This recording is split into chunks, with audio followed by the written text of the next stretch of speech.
And just before I bring Stephanie on, I'm just going to do a quick poll to find out if you've ever traveled anywhere that you found unsafe.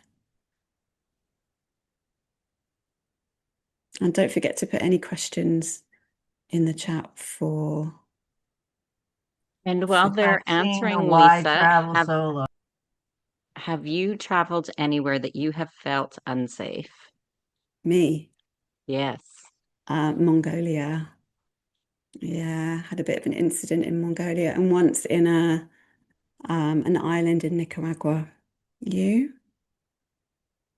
Um, no, I can't say that I have, or nothing that at least comes to mind. I mean, there's there's been times where it's like I start to be, this probably isn't a good area to be in or a good street to be on, but nothing where I felt like this is unsafe. So I've been pretty lucky that way, but I shouldn't even use the word lucky because I really try to not put myself into situations that may not be Mm, safe. And an example that I give most people when they ask is like, I don't go out clubbing.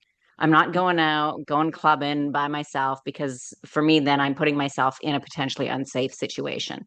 I don't go down dark streets. If I do go out and have a couple of drinks, I make sure it's like a straight line to where my hotel is, maybe within a few streets. So it's doing those things to reduce the chances of things happening. yeah. And we have answers to the poll. So 63% of you said that you have felt unsafe on your travels. 38% said no. It's really interesting. Wow. Hmm. Okay, well, you're going to really love the next session. So, coming on now is Stephanie, and Stephanie Boyle is Head of Campaigns and Communications for the Safer Tourism Foundation, which is a charity committed to saving lives and preventing harm to UK travellers. She joins us today to share that knowledge and instinct are your best friends when it comes to staying safe while travelling. Thank you for coming on today, Stephanie. Hi, Lisa. Hello, Sally. Thank you very much Hi. for inviting me. My goodness, that was quite a session to follow. I feel like I've learned a lot myself. I'm going to be taking away quite a few of those tips already. Yeah, Um, me too. It was really interesting to see right away the poll results because that is our own research. We've found that less than half of women feel confident about managing their own personal safety when they're traveling solo or just with other women. And I was quite surprised when we got that result when we did the research because kind of like Sally, I haven't particularly felt unsafe in places that I have gone. But I do live in London. I've lived in New York. I've lived in Brussels. I've lived in quite big cities that other people might deem risky or unsafe. So perhaps it is all relative. But that is the whole reason that I'm here today. So we can dive right in if you'd like. Is that all Yeah, right? yeah. This is such a valuable session. So I'm really looking forward to the research that you've done as well and all your tips and advice. Yes, I have lots. So I'm just going to crack on. And if people are like, this is totally boring, and please shift, tell me to. But otherwise, I think it's going to be useful for people. Definitely. Effectively, as you said, Safer Tourism Foundation is all about keeping people safe. We want people to travel. We are not negative Nancy's. We're not trying to terrify people or put them off traveling. We all love travel, and we want you to enjoy it as well. We just want you to come back in at least as good a state as when you left. And the thing is, in order to do that, we have to kind of know what the risks are that are out there. What are the safety challenges that people are likely to face from everything from, slipping on a patch of wet outside of a swimming pool to potentially getting sick from methanol poisoning or carbon monoxide poisoning, which are a lot more rare. So we really do sort of run that gamut between the more common risks, which can be quite serious, and the more severe risks, which, when they happen, are often fatal, which is obviously the worst result. And we've been working now for almost 10 years as a charity. We're very small. We're based out of the UK, but we are growing. And we came upon Lisa through the work that we're doing on Instagram and working with women to try to encourage more women to go out there and travel and to feel confident about their safety. So thank you very much for having me. I am not a solo travel expert. I am more of a safety expert. So anything specific to solo travel, I will defer to all the amazing experts who you've been hearing from already. And I will say that I do love to travel, but I'm more of a kind of accidental nomad because I'm half American, half Scottish, born in Belgium and ended up in London, as opposed to being someone who lived in one place and decided to travel the world. So I've been lots of places, but it's been more accidental than anything else. We work in two ways, say for tourism. We work both with the industry, which is why I know a lot of these sort of stats and data points, and we work with travelers. So some of the information that I share, some of the data that I share is going to be based off of the work that we do with travel operators. And that's operators like Intrepid or EasyJet Holidays or Audley or British Airways Holidays to really kind of more niche Explore and Exodus, who are sort of more adventure-based travel all the way through to some of our consumer research where we interview over 2,000 travelers twice a year and we ask them about a number of different topics. And that'll be anything from, what challenges have you faced to why don't you buy travel insurance? And it's very useful to have this information because it gives us a little bit of insight into how people think about safety, how they behave, and what their perception of risk is, which then allows us to shape our campaigns and our work. And the reason that we do that is because we have discovered, which I'm sure this has come up, I'm sure you've talked about this already over the last 3 days, that there is a wonderful, glorious thing that happens when people travel, which is you really embrace your optimism bias. 9 times out of 10, people go, "Oh my God, I'm traveling." You slide right into the holiday mindset and you're like, nothing bad can happen to me. And that's great. It's wonderful in so many ways because it opens you up to trying new experiences, to being a bit more brave with your food choices, maybe, to speaking to people, to learning about other cultures. All of the great things that happen with travel happen a lot because of this idea that we call the holiday head. But the dark side of the holiday head is that it can leave you a lot more open to risk. And it's well documented, this idea of optimism bias. When we ask people why they don't buy travel insurance, it's very rarely because it's too expensive. It is almost always because I don't think I'll need it. Great. Well, wonderful that you don't think you'll need it. We all think we won't need insurance. Unfortunately, when you do need it, you're going to really wish that you had it. So it's not a character flaw or anything like that. It's human. It just is who we are. And as a result, it also affects the way that we behave in terms of sustainability. You might be a really responsible traveler at home. You are a responsible, sustainable consumer at home. You might be really great at recycling, at bringing your kind of own coffee mug to coffee shops. And then the minute you're traveling, you're like, oh, I don't know where to throw this, or I'll just take whatever the locals have got. And all of that is great. And it's a wonderful free flow, but it has all of these kind of negative impacts. And that's what we try to do. We try to help steer you towards a more sensible or responsible decision, to factor it in, to factor in the fact that the holiday head happens to everyone. Give yourself permission to go, oh, yeah, as Joe said in her last session, I am a bit silly. I should have put some knickers in my bag and go, do you know what? It's fine. It happens. We have that moment of a risk.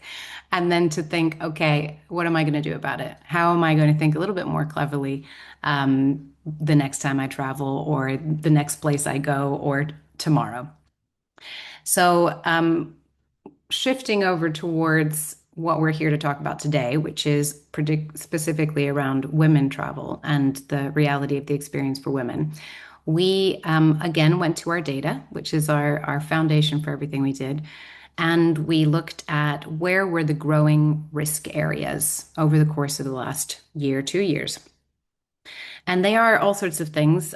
Food allergies is a growing risk area. If you are someone traveling with food allergies, I encourage you to be very careful. I'm sure that you are already, but we're also calling on the industry to be a little bit more clear and consistent when it comes to food allergies.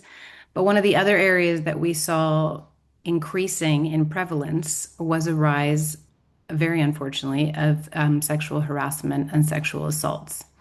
And it's a significant rise. It's about 60% year over year in terms of an increase. So from a small base, but it's noticeable.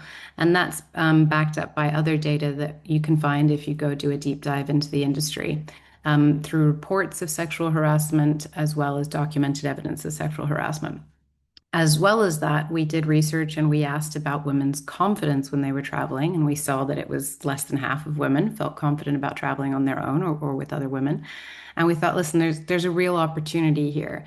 We need to talk about it. We need to raise awareness about the fact that the experience of traveling for women is different. There's no use in pretending that it isn't. It is different. Let's talk about that kind of avoidance tax, that hidden cost that comes with traveling as a woman. And then let's talk about what we can do to empower ourselves, to build a community, to share advice and knowledge and experience, exactly what you're all doing here. And that's why we launched our campaign, which is called She Travels Safe. And it's all about building awareness and building community. And in order to share a bit more about why we think this is so important, I am going to run through some numbers. Please bear with me. I know data can sometimes be boring, but sometimes people like me love a data point. I love a data point. So if you would like to write any of this down, feel free. If you don't like to write it down, it's all on our She Travels Safe campaign, which you can go and look at later. But we came up with this idea of the avoidance tax because when we asked women and men about their experience in traveling, we asked, how do you prepare? How do you plan? What's your experience like when you're actually there? And the differences were pretty stark. So when you look at, from a preparation perspective, what women do, 63% of women say that they purchase suitable travel insurance. We've already talked about how that's lower than it should be. It should definitely be higher than that, but it's 63% compared to men, which is 54%. As Joe mentioned, people like to write things down, have hard copies. 47% of women make sure they have important phone numbers written down, and they make sure that they have printed copies of itinerary, transport, accommodation, probably your passport as well. That's much lower when it comes to men. It's sort of between the sort of 35 to 39%. So already we're seeing this difference. And the most important one that I like to talk about is the fact that women look at booking flights and they look at booking trains to arrive at their destination during the day. I, I don't know if any of you have done this, but I certainly prefer to do that. I don't like arriving someplace I've never arrived to at night, probably because I don't particularly like being in my own city walking along at night, especially if it's in a neighborhood I don't know, whereas men don't even think about it. All of this to say that from a preparation perspective, women tend to be a lot more prepared. And when they're looking into their planning, they're looking into their preparation, they're a lot more prepared. But then when it comes to actually what happens to you, what safety challenges people have experienced, remarkably, men report experiencing a lot more safety challenges. I'll walk through what they are, but my hypothesis, and this is backed up by our CEO at Safer Tourism who agrees, is that there's a lot of these things would be women expect to have that happen, and therefore they avoid all sorts of things in order to ensure that it doesn't happen. They don't go into dodgy neighborhoods like Sally was talking about. They don't go out clubbing, perhaps, if they're feeling as though that could be risky. They check their accommodation beforehand and they book accommodation accordingly. They check reviews. They consider safety effectively. It is reflective of our experience in life, I think. Women's experience in life and then women's experience when they travel. So when you look at that, safety challenges, thefts and scams, 22% of men versus 17% of women. So as we talked about, men are more prevalent there. Inadequate accommodation security, 18% of men versus only 13% of women. Inappropriate behavior from a fellow traveler, men are saying 16% and women are only saying 10%. But I believe that this is because they are used to it. Because the number one safety challenge experienced by women, which is obviously significantly higher than men, is unwanted attention or harassment. 1 in 4 women report experiencing unwanted attention or harassment versus just 15% of men. So I think it's this perception that we're seeing reflected in some of these safety challenges. And then when you look at what people avoid, again, it's significantly higher for women. The majority, 64%, that's effectively two-thirds of women avoid walking back to their accommodation alone at night. Less than half of men are saying that. So it's just this avoidance that women put on themselves in an effort to ensure that they remain safe. They avoid specific areas in a city or destination areas that they've been told are kind of unsafe for them. They avoid exploring the destination at night. They also avoid posting to social media while they're still at their location. And if you don't do that, that is a high safety tip that I would recommend. Do not post on social media while you're still at a location. Just wait until you've moved to a different location or a different hotel or whatever else to post it, or get back and enjoy looking through your pictures and post it then.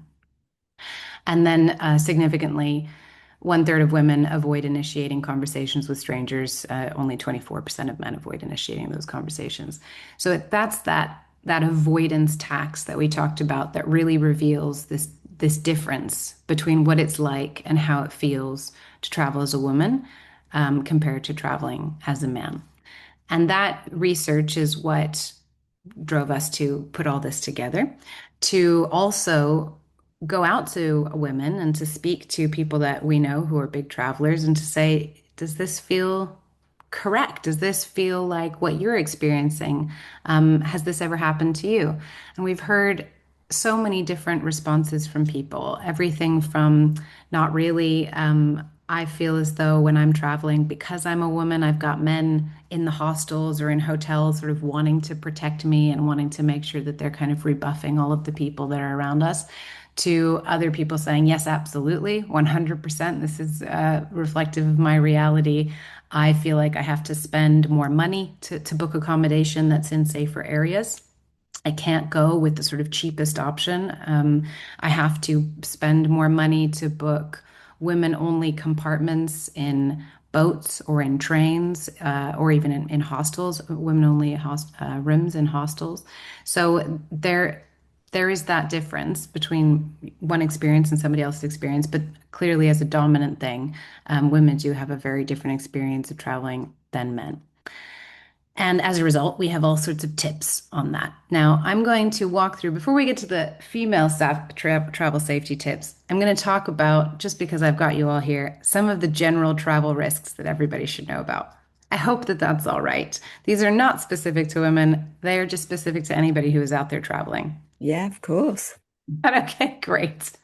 The first one, and it's really prevalent here in the UK, I'm based in London, is extreme heat. I don't know if any of you have encountered this recently, but we are having a lot more heat waves around the world. It's going to continue to happen, and it's going to be more extreme weather, generally, extreme cold and extreme heat. But this extreme heat can affect different people really differently. We talked about, or Joe was just talking about the fact that she has to travel with a health condition. Anyone who travels with a health condition or who is on some form of medication, heat is going to affect your body differently. And it can very quickly go from being like, oof, I'm a bit hot, to heat exhaustion, which is treatable if you get it under control relatively quickly. That's heavy sweating, it's weakness, it's sort of weak pulse, nausea, to heat stroke, where your body temperature goes above 40 degrees, you suddenly have hot, dry skin, really strong pulse, and you can lose consciousness relatively quickly. And if you don't treat that immediately, it can lead to death. And while I know that I sound a bit like I'm terrifying people, this has happened a lot in the last few years. If you check media reports from the last kind of two summers, just in Europe alone, you will find a lot of, specifically men, to be fair, but a lot of men who've gone out in the middle of the day and have decided they're going to go walking, and they take this tiny little miniature bottle of water with them and they go, I know best, and I'm going off on a walk. And they are found, sadly, passed away. In most of those cases, it is a case of extreme heat and potentially heat stroke, but it's that holiday head. It's, I'm traveling, I'm on holiday. Why not? I want to do this. I want to go explore. And you should. but take precautions. Make sure that if you are going to be somewhere with extreme heat, that you're covering your head, that you're wearing loose-fitting clothing, that you tell somebody where you're going, that you take a phone with you that's fully charged, that you have water with you. It's just about making sure that you're thinking through about that risk and the fact that it can happen anywhere. The other one that's quite connected to that is dehydration. It's underestimated across the board, but it accelerates the effects of any kind of other heat related illness that you could be having, or alcohol related problem that you could be having, or altitude related problem that you could be having.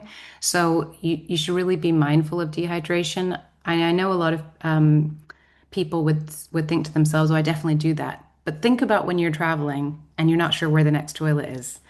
You suddenly start drinking a lot less water. Or I'm going to be in a really long bus journey. Let me not drink water because I don't want to use the toilet.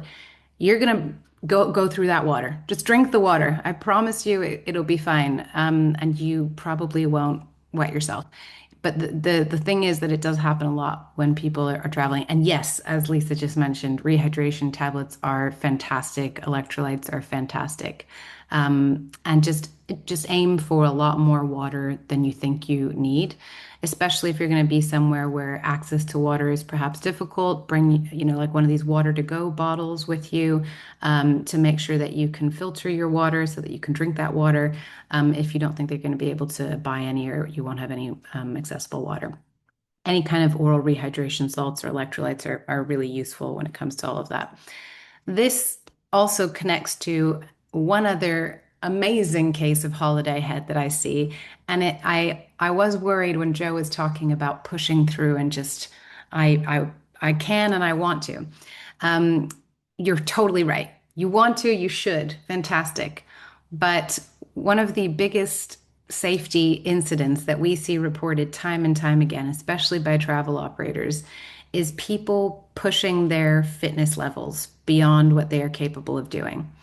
In some cases, this is not your fault. In some cases, as Joe mentioned, you'll have signed up for something that says it's moderate, but their idea of moderate may not be your idea of moderate.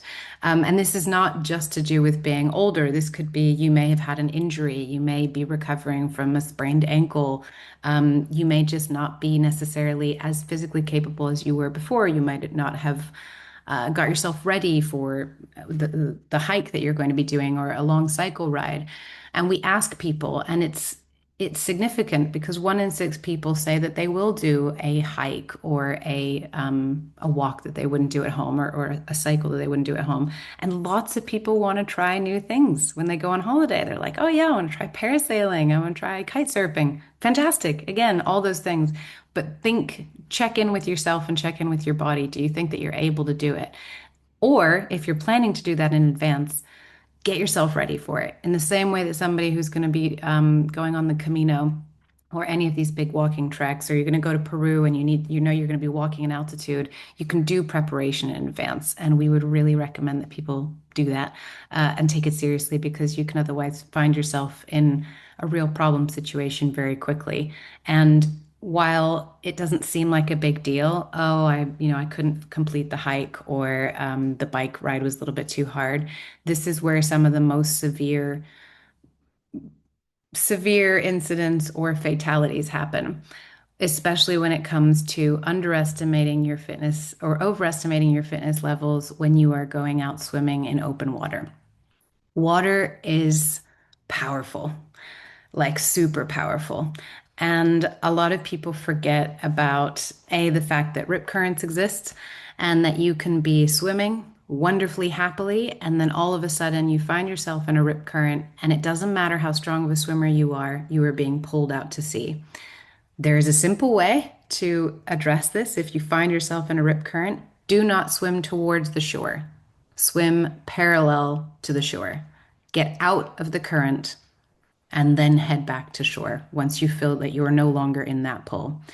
Now, I know, I don't know if she's joined, but a journalist friend of mine who's also a keen solo female traveler has had this happen to her once 20 years ago in India. And she feels extremely certain that she could have died that day. And many, many people do every year, locals as well as travelers.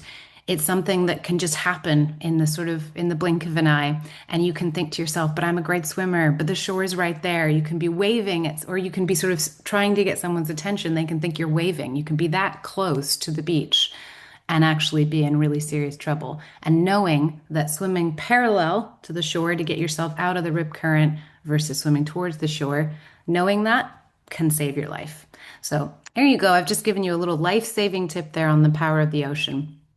Just generally try to be aware that there's lots of potential hazards out there.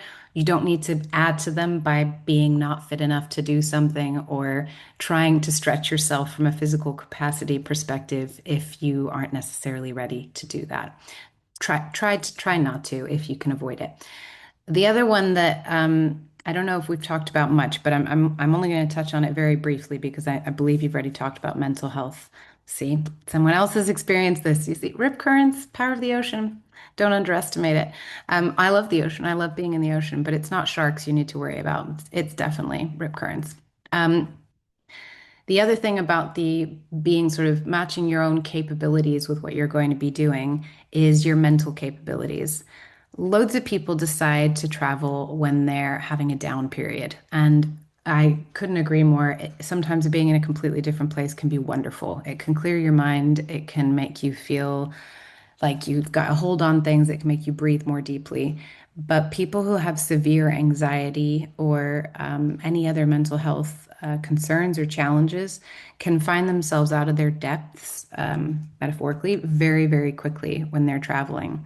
So, this is where I think that checking in with yourself and thinking, am I okay? Or checking in with a friend is extremely helpful.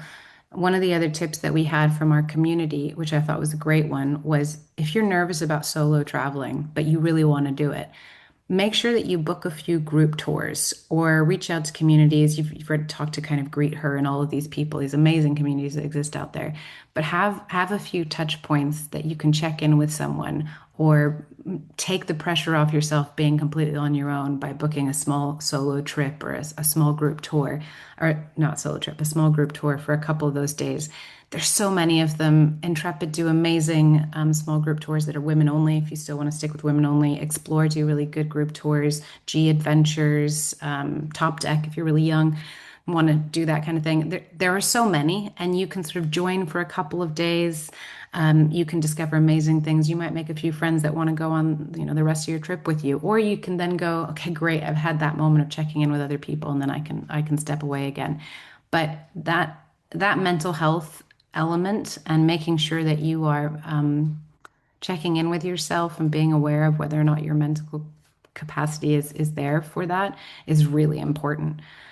Because the last thing you want to do is find yourself in an uncomfortable space with no one to kind of lean on or support you and feel as though you have to do it all on your own. You definitely don't have to do it all on your own. And I'm sure this has been talked about over the last 2 days, but there's always somebody who can help. There's always somebody out there. And this kind of brings me to the the worst one. If the worst happens, and I consider the worst to be sexual assaults, that's what we're talking about in terms of the worst. If this happens to you, there are resources. Wherever you are in the world, there are resources. We're based in the UK, so we talk about the resources that the FCDO provides. That's the Foreign Commonwealth Development Office. They have a very easy to follow page that talks about how to report an assault or a rape if you're abroad. They talk about everything that you should do. They walk you through it. They can give you advice. They can give you support and help. If you have booked with a travel operator, similarly, most of them will have 24/7 lines that you can get in touch with. If you have someone there or a friend or somebody trusted, lean on them. Make sure that you aren't coping with that on your own. You'll never regret having talked to somebody else if the worst happens. And when we look at this on our social media, we posted about this, and we've tagged it as one of the sort of fixed posts on there. You can find that information. You can save it off of Safer Tourism Instagram, and then at least that if the worst happens, you've got some of that information there for you, for a friend, for someone that you meet while you're on your travels, wherever that might be. But just it's about being prepared so that if it does happen, you've got a little sense of something to hold on to and some sense of regaining control in that situation. And I hope that it never, certainly, I hope that it never does. But we're going to move quickly away from that towards two of the things that I think are also very important, especially for women to know about, which is drink spiking and methanol poisoning. So you could get your drink spiked anywhere. I'm anywhere you live, this could happen to you. But it would be really rough if it happened in a place where you have absolutely no friends or if you're completely on your own. So be aware of it. I think that you already spoke to someone who's working on a device that will actually help you with this. Don't assume that you can just leave a beer coaster on your drink. Be wise, be smart about it. Make sure that you see your drinks when they are presented to you. That make sure that you've seen the bartender pour them. Ideally, if you can, avoid alcohol entirely, or bring your own drinks, or bring your own bottle of water wherever you go. But when it comes to methanol poisoning, it isn't about someone being able to sort of suddenly poison your drink. So it's not about protecting the drink when you have it. Methanol poisoning is a growing risk, unfortunately, in a lot of countries. You can find a whole list of the countries that have been flagged as being dangerous for methanol poisoning through websites like the Foreign Office. The US has got a similar thing, so does Australia. And you can understand then where this happens, it tends to be accidental. It's because they are trying to create cheap alcohol. And as a result of creating cheap alcohol, they are not using a safe process to do that. And it can result in too much methanol entering your alcohol as opposed to ethanol, which is the thing that is in normal alcohol. And if you drink it through a free shot or through any kind of cocktail or spirit-based drink, it can cause blindness or it can be fatal if left untreated. A year and a half ago, 7 tourists fell ill after being in a backpacking hostel in Laos. And as a result of that, some of the families of the victims who passed away, as well as some of the survivors who are still around, have started a whole methanol awareness campaign, which we are championing and we're continuing to support. You can keep yourself safe by simply avoiding spirits. I mean, that is the main thing. But if you want to drink when you're traveling and you don't want to avoid spirits, the best thing to do is to buy your spirits through duty free and also to know what the signs are. So if you suddenly have a hangover that feels way worse than any hangover in your entire life, or you are getting confused, or you have a visual disturbance, you need to seek help immediately, and you need to tell them that you think you might have methanol poisoning. There you go. Done with my section of horrible doom and gloom and all the things that can go wrong. And now I'm going to go on to practical tips. Before I do, is there anything that has flagged, or does anybody want to share anything or ask me anything about any of those awful things that can happen to you? No, it's really important to know this stuff, isn't it? And yeah, if anyone has any questions, then please put it in the chat. I mean, I actually had my drink spiked when I lived in London. So it can happen anywhere. And it's just me being more cautious, and probably none of these things are ever going to happen to anybody. And I love what you said about the fact that women seem to be more vigilant and they plan ahead for things to happen, and the statistics between men and women. So it's interesting. Thank you for sharing and for helping keeping us safe. So those are all of the potential bad, horrible safety moments, but it doesn't happen. When we look at the data, just to sort of reassure everyone, travel incidents are less than 1% of all trips. So even though I am talking about all the things that can go wrong, and this is why you should have travel insurance and be mindful, it is highly, highly unlikely to happen to you. And most people have an extraordinary experience and they should be fine. But if you are more aware of them, I believe that you can be more prepared for them. And as a result, it might not terrify you or shock you or throw you off if something does happen to you or to somebody that you're traveling with. So the kind of tips that we have These are very basic safety tips, but we have lots of them, and we're also trying to work with any women who are traveling around the world to gather more and more tips and advice. Are as follows. Number one, we already talked about it. Women are planners and they're better prepared. Booking wisely is a huge part of the game. So if you are going to be booking and you want to book with travel providers that are, UK based or US based or wherever your home base is, then make sure that you're booking with providers that really take safety seriously. In our case, Safer Tourism Foundation has a pledge, the Safer Tourism Pledge, and the providers that work with us, they sign up to a higher standard when it comes to safety. So they sign up to 6 specific safety commitments, and we then look at that every year and we sort of check what they're doing. That's companies, it'll be like Intrepid, Explore, Exodus, Audley, BA Holidays, EasyJet Holidays. There's a lot of them. You can find them on our website. But try to pick someone who's got some kind of 24/7 helpline who can give you that information and who are responsible when it comes to booking accommodation that meets all of the standards from a safety perspective. You should also be checking reviews. I'm sure you would do this anyway, but check reviews that have been written by other women. On TripAdvisor and lots of other review websites, you can kind of check your sort of word tag or keyword. So you can look at, does it mention safety? Does it mention security? These are important things that you can just check right beforehand, and then you can make a decision about that accommodation. A very basic accommodation tip for us is making sure that you don't stay on the ground floor if you can avoid it. It's But most security people will tell you try not to stay on the ground floor and do a bit of a sense check when you come into the accommodation. Is it easy to get up to the sort of higher floors? Do you need a room key?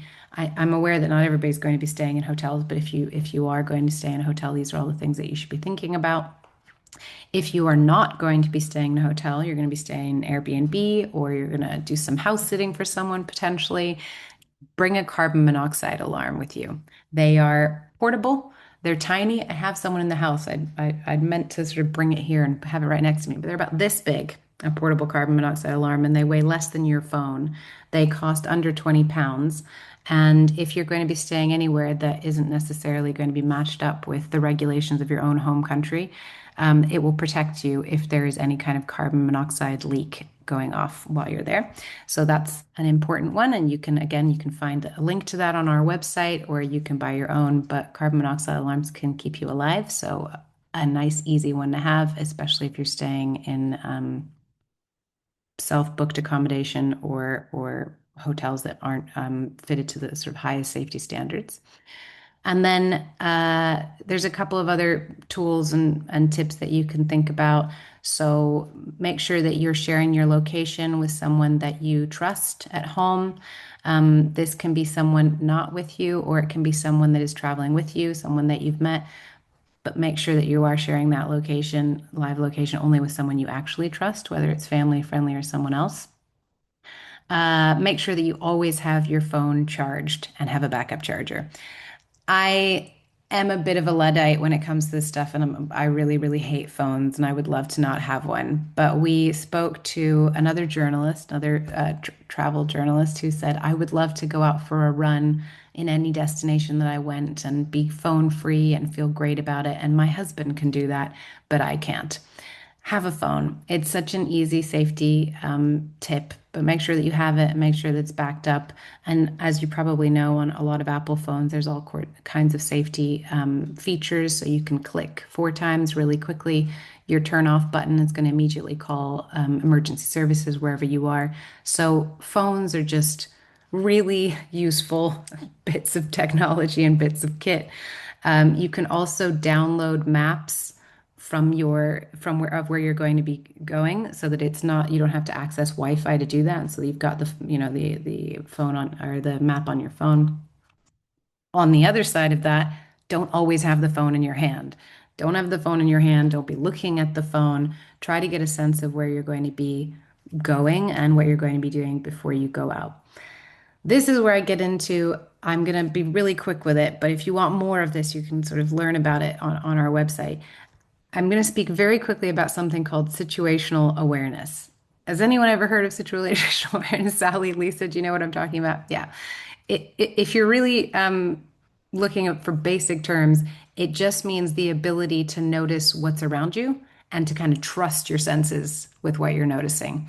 When you go into a plane, people say, "Okay, here's all of your exits." And most people are kind of heads down and they're not paying attention. I'm always checking where the exits are. I just want to know. They also talk about doing that when you first get into an accommodation. If you turn around the back of the door, there will usually be where the fire exits and what to do in case of a fire. Now, a lot of people will just go into that holiday mindset and they won't think about those things. But if you can, you really should. When you first arrive in a destination, especially if you've decided to arrive during the day, get your bearings, get an understanding of what it looks like during the day, get an understanding of how it looks as it sort of goes into evening. What do the shopkeepers look like? Who are the people that are sort of naturally, normally there? So that you'll start to feel by day two, if you know something sort of feels a bit off, you're more likely to understand that if you've looked at what it looks like when it feels normal. It's about perceiving, everything in your surroundings, exits, being aware of potential hazards. I mean, potential hazards could be everything from something you can trip over to crossing the road the wrong way if you live in the UK and you suddenly find yourself in Europe and it's a different place. But this kind of level of awareness. And then limiting distractions. So we talked about the phone already, but if you've got your head in your phone and you're walking, not only do people assume that you're probably looking at a map, which isn't great, but it means that you aren't aware of what's going on around you. If you're listening to your music with noise canceling headphones, you're not aware of what's going on around you. So try to limit these things. Try to think about what you really need, and be in the moment. Why not? Why not be aware of what's everything that's going on around you and be in the moment if you're traveling?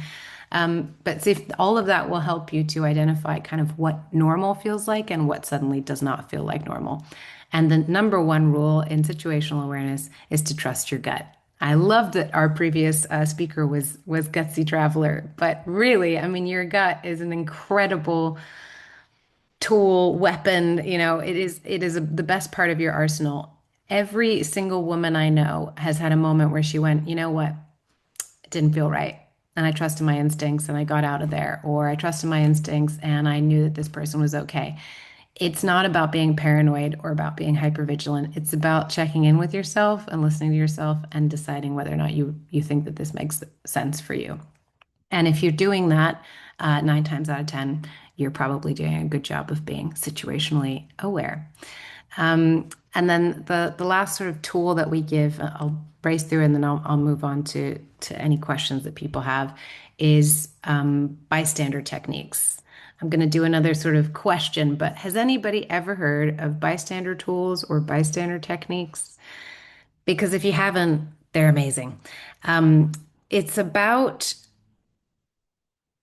intervening in a way that is safe. So effectively, if you've been living in London for any amount of time in the last couple of years, you will have seen all sorts of messages in the tube, which is, oh, if someone looks like they're in trouble, you can go up to them and you can distract them.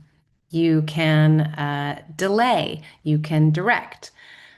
Basically, what this means is you're going to intervene. You're going to step in if someone looks like they're in a situation that they don't want to be in. And it's usually going to be a man harassing a woman or making a woman feel uncomfortable. And it can be as basic as saying, "Oh, I really like your t-shirt." Or it can be, "I'm so sorry, but do you know which stop I need to get off for?" Whatever it might be. Or, "Do you have the time? Or can you help me with directions?" If you speak and you intervene, you can effectively dilute the situation, which could have been building towards a moment of tension. And I did some sort of training, some free training, which anybody can do with this Susie Lamplugh Trust, where they said that 80% of women, this is in the UK, has reported experiencing harassment in public spaces. And very rarely does anybody step in. But when someone has, 84% of the people who said that somebody stepped in when they were being harassed said it improved the situation.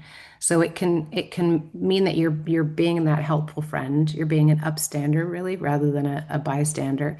You are helping them feel like it's not just happening to them. They're not thinking, am I being paranoid? Am I being gaslit? It is happening, and you're helping them, you're intervening in that moment. It also means that if they do want to report it, or if they're concerned about what happened, they've got somebody else, they've got a witness, they have someone who can support them in that. And if you're feeling comfortable with all these things, and I imagine that most of us would, if our friend was in that situation, or if even another woman was in that situation, you probably would like to help. If you feel like you can, if you feel like it's safe to do so, you should, because doing something really can help somebody else. And if you were in that same situation, you'd probably want someone to step in and help you. So that's a sort of whiz through of all of the tools and techniques and practical tips. And there's lots, I'm sure, that I've forgotten, but that's what I was going to talk about up to now. That's great. Thank you so much, Stephanie. And there's a couple of questions or a couple of comments.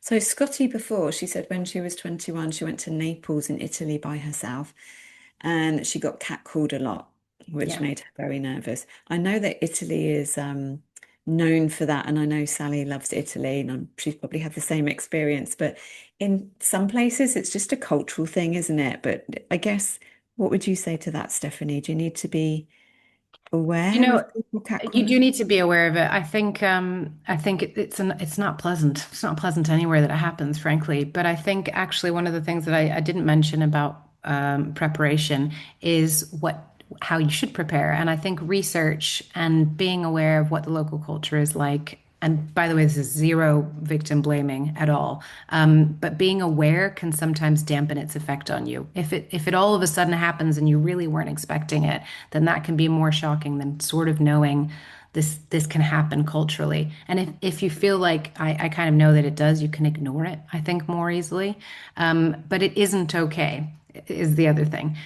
There was an amazing explorer called Alice Morrison. She's 65. She's done a million solo travels. She is the first person to ever walk the whole distance of Saudi Arabia by foot. So, incredible human being. And she says age is her superpower because when she was young, she would never have called someone out or asked for help or said, I don't feel like this is right if someone was doing something to her. And she talked about one very specific and horrible incident in Morocco where a, a male put a finger where they should not put a finger in a bus and just left it there. And she, being a young woman, didn't feel like she could do anything because she was in a culture where she didn't really understand what would happen if she did. And now she says, if that happened to me, I would call it out immediately. I would stop it. I would make sure that I went and got a bus driver. I would go get someone. I would go get police. Or if it happened to someone else, she would intervene. And she said, I think that a lot of that is to do with age and feeling very confident in myself. But if you are in a situation like that and you don't like it, you're being catcalled, I would get a friend and say, can you walk with me? Because I don't like this. And there's no harm in asking for someone else to support you in a situation that feels uncomfortable for you. So I would definitely challenge it, ask for support, and it, it can make an uncomfortable situation slightly less unpleasant. Yeah, thank you. Any extra tips on that one, Sally, for Italy? I mean, for me, I think, of course, there's a variety of situations of how it could happen, but sometimes I think it's how we interpret things. And we can easily think that all the time it's negative, but I try to turn it and be like, wow, I look good today, or oh, they must like my new dress or my outfit. Or so I mentally, the way that I try to interpret it is as like politeness, not polite, but like a compliment, Mm. right? And even though Cultural sometimes, I mean, difference. yeah, and not always, because sometimes it's just not nice. Um, but I think most times that it's not done with intention to be rude and vile and disrespectful and those types of things. I would say the majority of times it's done to be a compliment and it's just our interpretation of it. It's yeah, so I just think I just try to turn it around to be like, oh well, I must look good today, or oh my new hairdo is great, or whatever anything that I could do to turn it to make it more feel like a compliment. And then and just keep walking or keep going about doing my thing. I don't acknowledge it. I Yeah. do mentally and internally, but I generally don't like I don't turn and look or say anything or whatever. I don't physically acknowledge it, but and I turn it to a compliment mentally. Do you know, I was in Suriname and I did not realize this was cultural. And every time I stepped outside the guest house, I would hear this noise. And it's the all of the men were doing it. And it wasn't just to me, it was to everybody. So it stopped me from actually wanting to go out. And I remember I went into the supermarket and because I had to buy some stuff. And then I heard and I thought, oh my God, I can't get away from it, even in the supermarket. And it was somebody spraying an aerosol can that was making the same noise. But if I'd known it was cultural before I went, I would have felt a lot more. I mean, it's still uncomfortable, but I would have known um, Yeah. what Mm. to expect. But it's just when you're not used to that noise, it's really it's quite degrading, I think. I think it is, but I also, I mean, this is what you just hit the nail on the head with the pre-researching, because if you know that culturally the norms are that women, cover their hair or that women cover their arms, and that is the cultural norm, therefore the local women will be covering their arms. Therefore, if you aren't, you do stand out. It's obviously still your choice. It is entirely your Mhm. choice to potentially stand out. But you can then not stand out by going, do you know what? I'm going to dress like the local women do, and I'm going to minimize some of this. But if you haven't done that research previously, it's almost impossible to know or impossible to do that. But yeah, it's not pleasant. And that comes back to that the reality that women and men have different experiences when they travel. Yeah. And Yeah. Shay asked a question. She said, any quality travel insurance company? And she's Yeah. actually in the US. So I mean, I'll let Sally comment on that as well. If are you US based, Sally? I'm just maybe. I'm originally from Canada. Okay, sorry, North America based. But I would say that with travel insurance, the most important thing is to travel is to check what it covers. So it's Mhm. less about the actual travel insurance provider because there will be different travel insurance providers depending on the kind of trip you're taking. There's like really good ski ones. There's great multi-destination trip travel providers. And there are people that specialize in young youth travel or educational travel or, places where you're going to be going on adventure places or altitude. So it's making sure that what you're planning to do on that trip is covered in your insurance policy. That is almost more important than the provider that you choose. But if you can look on a number of different websites to get that. In the UK, we have something called Money Supermarket where you can do lots of comparisons of different providers. I'm sure that something similar exists in the US. I think Kayak for a while had a whole website around picking a travel insurance provider, but it's just making sure that it covers everything that you are planning to do, where you're going to be, and please declare any kind of medical condition or any medication that you take, including for anxiety or for depression. Because if you don't, you can invalidate your policy. So just make sure that you've thought about all that before you get it. And then once you get it, you can stop worrying and just go have a great time. That's really good to know. Thank you. And actually, this session was sponsored by Safety Wing, and they're one of our sponsors for the summit. And they've actually got a deal where you can get 10% off an annual plan. So I will put the code or the link in here if anybody wants to compare insurance and what's covered. So thank you so much, Stephanie. And where can people go to find out more about your work? I did put a couple of links in the chat already. I saw that. That was great. Please, if you are interested in anything relating to staying safe while you travel, do follow us on Instagram and on Facebook. We are just Safer Tourism on both of them. So you should be able to find us there. Our website is just safertourism.org.uk, and we've got lots of tips and lots of advice about all of those general risks that I mentioned. And in general, if you want to get in touch with us and share your own experience, we would love it. We're trying to collect videos from people or stories from people about what it's like to travel on their own, what tips they have. So any tips you have or any advice you have or stories you have, if you wanted to share them, we would love to receive them. So get in touch with us either through social media or through the website. Fantastic. Thank you. Thank you. This has been amazing. And congratulations on putting together such an extraordinary event, speaking directly to travelers, because it is what we need. Thank you so much, Stephanie. Take care and happy travels. Thank you. Bye bye.